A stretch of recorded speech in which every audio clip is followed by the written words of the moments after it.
के साथी ने बात सही कहा है कि हमारे यहाँ वेंटिलेटर्स है लेकिन टेक्नीशियंस नहीं है। अगर एनेस्थेटिस्ट रहते, अगर हमारे सदर अस्पताल में हम लोगों का वेंटिलेटर्स अनयूज्ड रह गया तो डेफिनेटली कोरोना में जो मरीज मरे हैं कम मरीज मरते और ये हमारे लिए अच्छा रहता। हमारे और एनएमसीएच का मेडिकल डिपार्टमेंट हर बार बारिश में डूब जाता है। कम से कम मेडिकल का डिपार्टमेंट का आईसीयू बनना चाहिए। उस वक्त भी मैं प्रधान सचिव जी से भी मुलाकात हुई थी कहीं पे, तो बोले कि मैं हर चीज में पेन डाउन किया हूं। प्रधान सचिव महोदय, आप जो पेन डाउन करते हैं अभी तक डाउन ही रह गया है। थोड़ा बजट पे बोलने का मौका मिला। सबसे पहले मैं ये बताना चाहता हूं कि बिहार में आज से 15 साल पहले प्राइवेट और गवर्नमेंट मेडिकल कॉलेज मिलाकर मात्र 8 मेडिकल कॉलेज थे और आज माननीय मुख्यमंत्री की देन है, ये भाजपा जदयू सरकार की देन है कि आज हमारे बिहार में 25 मेडिकल कॉलेज बनकर तैयार हो गए हैं और 3 मेडिकल कॉलेज जो हैं जमुई में, बेगूसराय में और बक्सर में, वो भी जल्द बनकर तैयार हो जाएंगे। मैं ये भी बताना चाहता हूं, आज से 15 साल पहले स्वास्थ्य विभाग में क्या स्थिति था। पहले प्राथमिक स्वास्थ्य केंद्र का तो बिल्डिंग नहीं था कहीं पे और वहां पे इंफ्रास्ट्रक्चर डेवलप किया गया। लगभग हर एक प्रखंड में प्राथमिक स्वास्थ्य केंद्र का बिल्डिंग बना, इंफ्रास्ट्रक्चर डेवलप हुआ, जो कि प्राइवेट हॉस्पिटल से बेहतर इंफ्रास्ट्रक्चर डेवलप हुआ, आप लोग देख सकते हैं। उसके बाद महीने में 30 मरीज नहीं आते थे और आज के दिन में ओपीडी में 10,000 मरीज हर प्राथमिक स्वास्थ्य केंद्र में आते हैं, ये देखा जा सकता है। और सिर्फ आते हैं, मरीज का इलाज भी होता है और उनको प्रॉपर दवाइयां भी दी जाती है, डिजिटल एक्सरे की भी व्यवस्था है, पैथोलॉजी की जांच भी होती है और हर अस्पताल में डॉक्टर्स नर्स भी हैं। भले कमी थोड़ी है लेकिन उसकी भी बहाली हो रही है, मैं ये भी बता रहा हूं आप लोगों को। सबसे बड़ी बात कि बिहार में 18 सदर अस्पताल में सीटी स्कैन की सुविधा शुरू हो चुकी है और बाकी में भी हर एक सदर जिला अस्पताल में सीटी स्कैन लग रही है। सुनिए ना, चाय चाय करते हैं। उसके बाद 35 अनुमंडल में एएनएम जीएनएम का प्रशिक्षण केंद्र संस्थान बन चुका है और उसके बाद पैरामेडिकल कॉलेज की भी स्थापना हो रही है हर एक अनुमंडल में। और अभी बहुत इंपॉर्टेंट है, जो माननीय मुख्यमंत्री स्वास्थ्य मंत्री की देन है कि अभी से 15 महीने में हर एक विधानसभा में आपको 5 हेल्थ एंड वेलनेस सेंटर बनने जा रहा है और एक एडिशनल पीएससी का निर्माण आज से 15 महीने में शुरू हो जाएगा, जिसके निर्माण की प्रक्रिया चालू हो गई है। मैं फिर से माननीय मुख्यमंत्री महोदय को धन्यवाद देना चाहता हूं कि मेरे पिताजी परवत्ता के पूर्व विधायक आनंद सिंह साहब का अनुरोध पे वहां पे 100 बेड का अस्पताल गोगरी जमालपुर में बनाने का कार्य जोर शोर से शुरू कर दिया गया है और हमारे विधानसभा क्षेत्र में मेडिकल कॉलेज भी के लिए जमीन भी उपलब्ध है।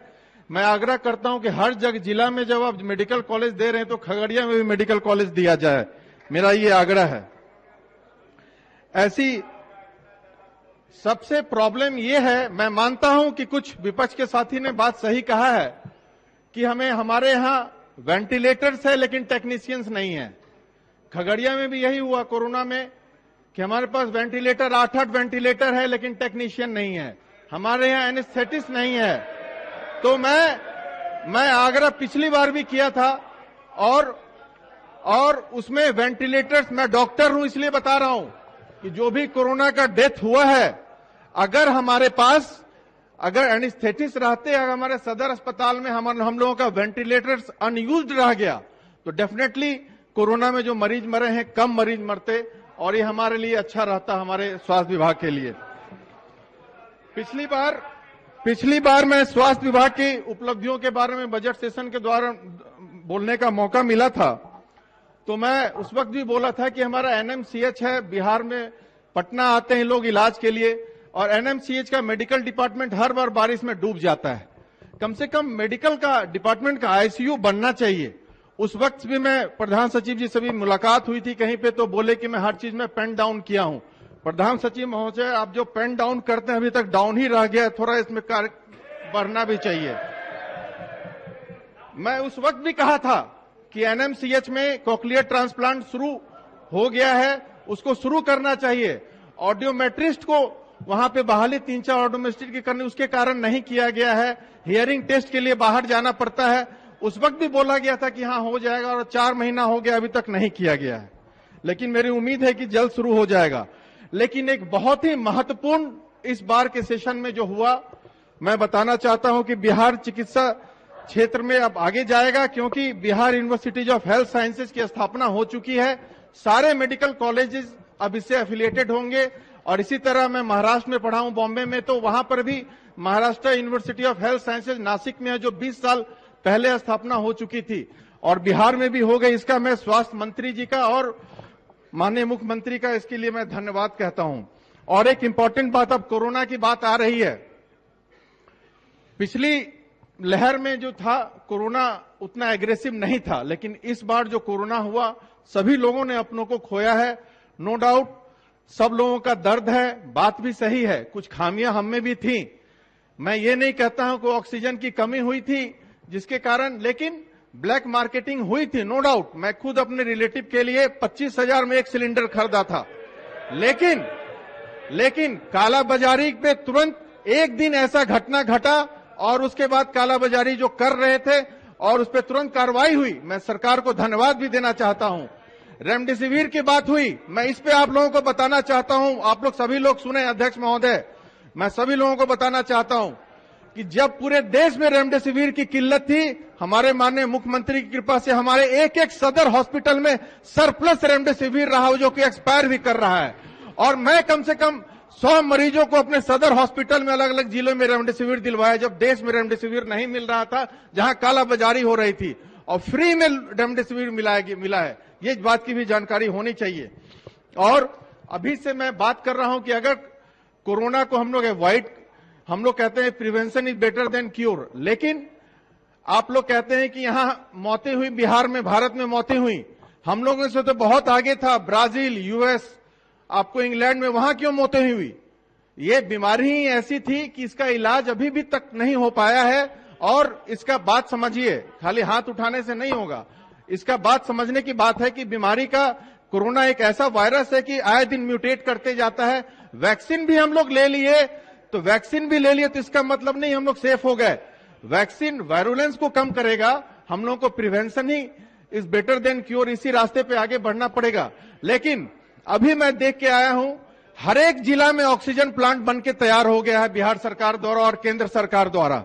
ये बहुत गर्व की बात है कि अब ऑक्सीजन की कमी किसी हद कभी नहीं होने वाली है। मैं इस चीज की गारंटी ले सकता हूं अपने सरकार के द्वारा, स्वास्थ्य विभाग द्वारा। हर एक जिला में ऑक्सीजन प्लांट बन गया है और हमारे पास ऑक्सीजन की कमी नहीं रहेगी। बस मेरा आग्रह है कि हर एक जिला के आईसीयू को विधिवत चालू कर दिया जाए 1 महीने के अंदर, नहीं तो तीसरी लहर आएगी, फिर वही पुरानी कहानी होगी कि वेंटिलेटर है, टेक्नीशियन नहीं है। मैं आग्रह करता हूं माननीय मंत्री जी से, इस दिशा में कोई ठोस कदम उठाएं कि वेंटिलेटर टेक्नीशियन, एनेस्थेटिस्ट हर जिला अस्पताल में बहाली हो जाना चाहिए। और हमारा लक्ष्य है कि 6 महीने में 6 करोड़ लोगों को वैक्सीनेशन देने का, जो कि बहुत तेजी से चल रहा है ये ड्राइव। इसके लिए मैं बिहार सरकार को धन्यवाद देना चाहता हूं। और करीब हर जगह डेडिकेटेड कोविड हॉस्पिटल भी बन गया है, वार्ड भी हर जिला में बन गया है कि अगर तीसरी लहर बहुत आई भी तो हम लोग उसकी तैयारी डट कर करेंगे। और मुझे पूर्ण विश्वास है कि इस बार ऐसा कुछ नहीं होने जा रहा है। अगर हुआ भी तो हम लोग इस लड़ाई को अच्छे से जीतेंगे। मैं बिहार सरकार को धन्यवाद देता हूं कि जितने भी मृत्यु हुई थी कोरोना से, सभी के परिजन को 4-4 लाख रुपए की जो राशि दे रहे हैं, बहुत राहत उनके परिजनों को हो रहा है। इसके लिए मैं माननीय मुख्यमंत्री जी को धन्यवाद देता हूं। और अंत में बस यही कहना चाहता हूं, कंक्लूड किया जाए। हाँ, तन समर्पित, मन समर्पित और यह जीवन समर्पित चाहता हूं, बिहार की धरती तुझे कुछ और भी दूं। जय हिंद, धन्यवाद।